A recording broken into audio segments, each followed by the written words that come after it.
Well, we're just minutes away from Donald Trump's second stop on his post-election thank you tour. This time in Fayetteville, North Carolina, which borders Fort Bragg. That's the largest Army base in the country. Remember last week when he electrified the crowd at his Cincinnati rally, when he announced that he was nominating retired Marine Corps General James Mad Dog Mattis to be his Secretary of Defense?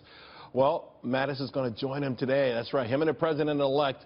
It's expected to be a formal announcement as Mr. Trump picks his Secretary of Defense in front of the world. Joining me now to discuss Jessie Jane Duff. You know, Jessie, I got to tell you that when he announced Mad Dog Mattis last week, the crowd went crazy. I could just imagine, particularly with the proximity to Fort Bragg, it's just going to be amazing. Well, Jessie Jane Duff went crazy, too. I think he heard me. You know, the fact that they're going to be down in North Carolina, I just think is awesome for the crowd. It's going to be awesome for the troops. You know, the bulk of our military are enlisted men and women, enlisted. And the fact that he has so much respect among the enlisted speaks volumes to what type of leader this is. I don't think that the Marines down in Camp Lejeune will be held back. I have a feeling they're in their cars right now, pedaling on over there, because the fact is this man is revered among Marines as one of the greatest leaders ever. He knows how to get people motivated and inspired to do things they would not normally do. That's what makes a great leader. You know, Jessie, what do you make of the idea that that there's still some more key spots to be filled, but some are questioning whether Mattis and Flynn could actually work together? I don't see any friction there, but you would know better than I would. There isn't any friction. Actually, both of them happen to be senior fellows at the London Center where I am at. So there's obviously a great respect for both of them. They both are in different avenues, too.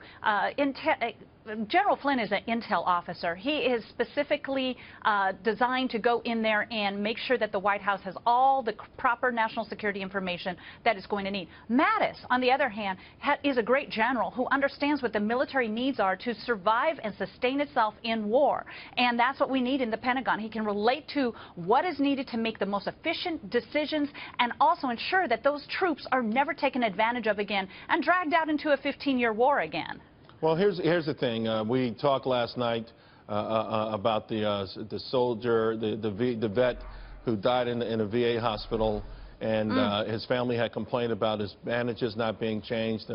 There were maggots. It's just a complete outrage. And, you know, the American public is ashamed of what's happened, and a lot of people are saying it can't be fixed. We put a businessman in there already to run the VA, and it hasn't worked. I mean, will it take these sort of very powerful generals at higher levels of government to get the job done once and for all? It takes very powerful men and women, and what it boils down to is you will tell me what you can do, not what you cannot do, because that is what a good leader does. I don't want to hear all of the problems. I want to hear the solutions. We can sit here and throw stones all day at the Veterans Administration. I've actually done it myself. But we're now at a point of, so what are we going to do to fix it? What are the solutions? We don't have to outsource everything that the Veterans Administration does. I disagree with that. We have some very good VA facilities out there. But the ones that have allowed maggots to go into wounds and doctors to not give veterans appointments, we had one commit suicide just 2 weeks ago because he couldn't get seen for over 5 or 6 weeks for the headaches he had after he'd had a brain tumor removed. These are serious allegations of a lack of compassion and care, and they care more about the VA employee than they do the veteran.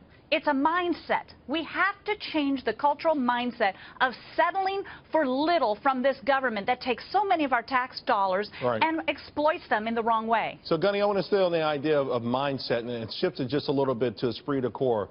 We know that the men and women in the military, that they really just felt that this administration, the current administration, has turned its back on them. And how much work is it going to take to get them back to feeling that the White House has their back 100%?